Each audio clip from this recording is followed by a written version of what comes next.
Bonjour, je m'appelle Frédéric.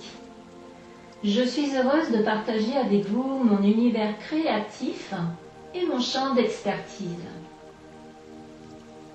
On me demande souvent, Frédéric, qu'est-ce que la bibliothérapie? Pour moi, c'est l'art de se reconstruire par les mots, en utilisant le livre comme un médiateur entre vous et vos émotions. Au-delà de la lecture, c'est une expérience de reconnexion à soi. Pour comprendre pourquoi j'accompagne aujourd'hui avec les mots, il faut revenir à ce qui m'a construite. La bibliothérapie est entrée dans ma vie comme une évidence. Mon parcours a toujours été guidé par les mots et le rythme.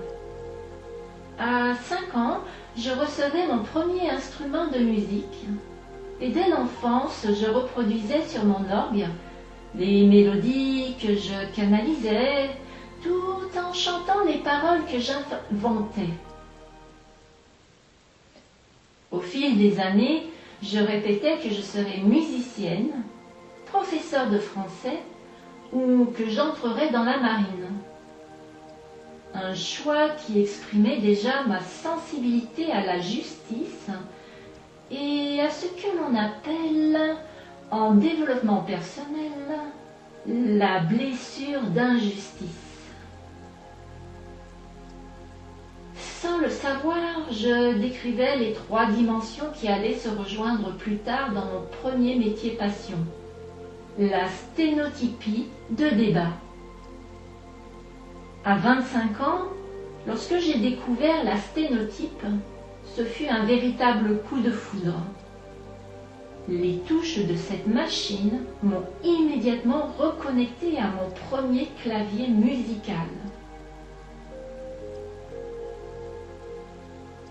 Pendant 20 ans, j'ai été sténotypiste de débat, traduisant le discours des autres avec la précision et la dextérité d'une pianiste. C'est lors de mes études pour ce métier rare qu'une biographie, Les mains du miracle, de Joseph Kessel, a croisé ma route. Pour diverses raisons, je n'avais jamais pu en connaître la fin, mais je m'étais bien promis de me l'offrir un jour.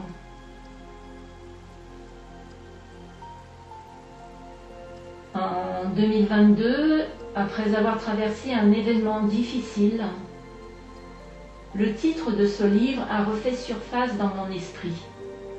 Je l'ai acheté. Mais en voyant la couverture, je me suis dit, oh là là, ça va être du lourd. Je ne suis pas prête. J'attends le bon moment. D'autres anecdotes se sont produites avant que cet ouvrage me livre ses clés de compréhension, au moment précis où j'en avais besoin pour ma propre résilience.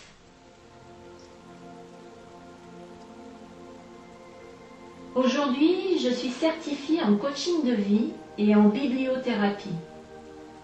Mon approche est bibliocréative. Lors des séances, j'utilise la lecture à voix haute pour apaiser les mots, le dialogue pour mettre en lumière vos forces cachées et la créativité, comme l'écriture ou la peinture intuitive, pour rendre votre progression plus fluide. Il m'arrive aussi de vous proposer 1 ou 2 livres à lire entre les séances.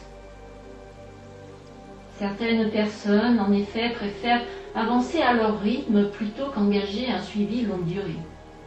Dans ce cas, nous définissons ensemble un objectif en lien avec votre problématique, puis vous explorez l'ouvrage choisi. Lorsque vous l'avez lu ou que des questions émergent, nous fixons un rendez-vous pour approfondir votre cheminement et mêler, si nécessaire, l'accompagnement par le coaching. La lecture a un impact que certaines personnes peuvent sous-estimer.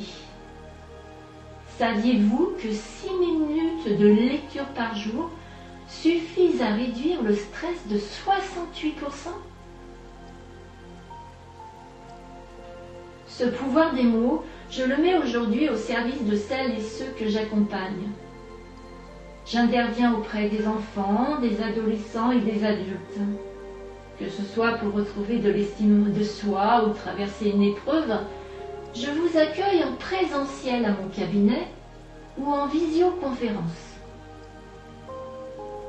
Mon instinct m'aide à choisir pour vous les ouvrages qui sauront résonner avec votre histoire personnelle. Comme le disait une participante à l'une de mes conférences,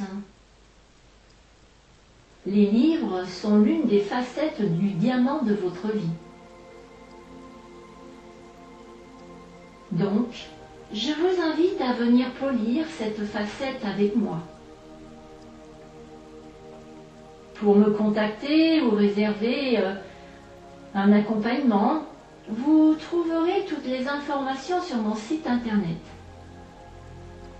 Pour rester en lien et découvrir mes prochaines créations, vous pouvez vous abonner à ma chaîne.